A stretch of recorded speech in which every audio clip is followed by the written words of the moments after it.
मैं गरिमा अग्रवाल आप सभी का वंदन करती हूँ, अभिनंदन करती हूँ। आइए आज हम सुनते हैं जीवित पुत्री का व्रत में सुनी जाने वाली एक पौराणिक व्रत कथा। दो बहनें थी, एक का नाम चुलिया और एक का नाम सियरिया।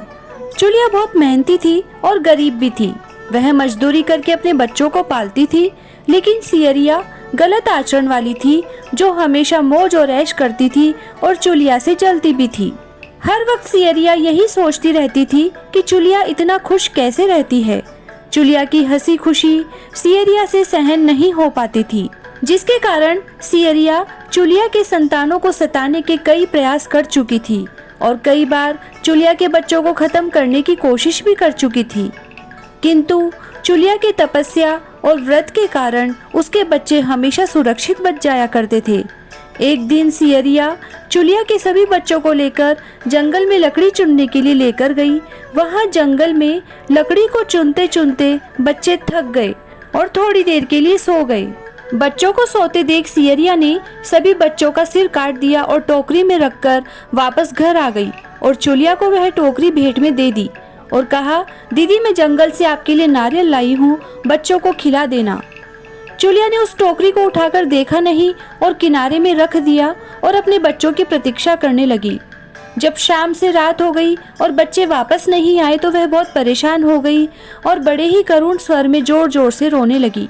उसके करुण भरे स्वर से माता पार्वती से रहा नहीं गया और उन्होंने महादेव से कहा कि हे प्रभु, कोई दुखियारी बहुत रो रही है, उसके रोने में बहुत दर्द है, यह मुझे सहन नहीं हो पा रहा है, हमें चलकर देखना चाहिए कि कौन रो रहा है। तब इस बात पर महादेव जी ने कहा कि यह मृत्युलोक है और यहाँ पर यह सारी साधारण सी बात है। लेकिन पार्वती के हट के कारण महादेव उनके सामने झुक गए और चुलिया के पास जाकर उसके रोने का कारण पूछने लगे। महादेव जी के पूछने पर चुलिया ने अपने रोने का कारण विस्तार से बता दिया। तब पार्वती जी ने ध्यान लगाया तो उन्होंने चुलिया के बच्चों को जंगल में मृत पाया, जिसके बाद पार्वती जी ने शंकर जी को अनुरोध किया और बच्चों को पुनर्जीवित कर दिया। बच्चे नींद से उठकर मौसी को ढूंढ रहे थे, किंतु मौसी वहां नहीं थी। बच्चे डरकर घर आ गए और मौसी के सारे कार्य माँ के सामने बता दिए। यह सब सुनकर चुलिया सियरिया के पास जाकर लड़ने लगी कि तुम मेरे बच्चों को जंगल में क्यों अकेला छोड़ आई। दोनों बहनों में लड़ाई शुरू हो गई और यह लड़ाई 7 दिन 7 रात तक चलती रही, किंतु इस लड़ाई का कोई हल नहीं निकला। जिसके बाद दोनों ने उस जंगल में एक तपस्वी को घटना सुनाई। घटना को सुनने के बाद तपस्वी ने दोनों को आदेश दिया कि तुम दोनों जाकर पास में खेल रहे बच्चों को बाल से पकड़कर घसीटते हुए मेरे पास लेकर आ जाओ। लेकिन चुलिया भी एक माँ थी, उससे बच्चों की पीड़ा देखी न जा सकी। उसने महात्मा के वचनों का पालन नहीं किया। लेकिन सियरिया दौड़ती हुई गई और पास में खेलते हुए बच्चों को बाल से पकड़कर खींचकर ले आई। जिसके बाद तपस्वी ने सियरिया को यह श्राप दिया कि हर जन्म में इसी प्रकार तू सदैव जलती रहेगी और दुखी होती रहेगी। जो महिला किसी बच्चे की पीड़ा और माँ की ममता को नहीं जानती, जीवन पर धरती पर दुख भोगने के अलावा कुछ नहीं कर पाएगी। इसीलिए संतान की रक्षा के लिए किया जाने वाला व्रत जीवित पुत्री का या जीतिया का विशेष महत्व है।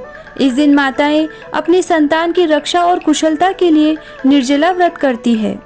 जय श्री राधे। गणेश जी की कहानी। एक बुढ़िया माई थी, मिट्टी के गणेश जी की पूजा करती थी। रोज बनाए रोज गल जाए।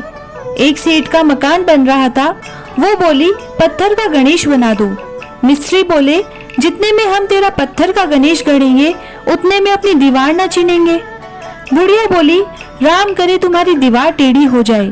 अब उनकी दीवार टेढ़ी हो गई, वो चीने और ढा देवे, चीने और ढा देवे। इस तरह करते करते शाम हो गई।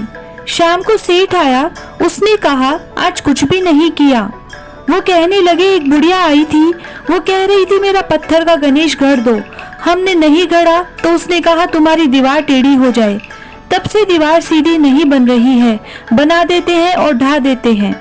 सेठ ने बुढ़िया को बुलवाया। सेठ ने कहा हम तेरा सोने का गणेश गढ़ देंगे, हमारी दीवार सीधी कर दो। सेठ ने बुढ़िया को सोने का गणेश गढ़ा दिया। सेठ की दीवार सीधी हो गई। जैसे सेठ की दीवार सीधी करी वैसी सबकी करना। जय गणेश जी महाराज।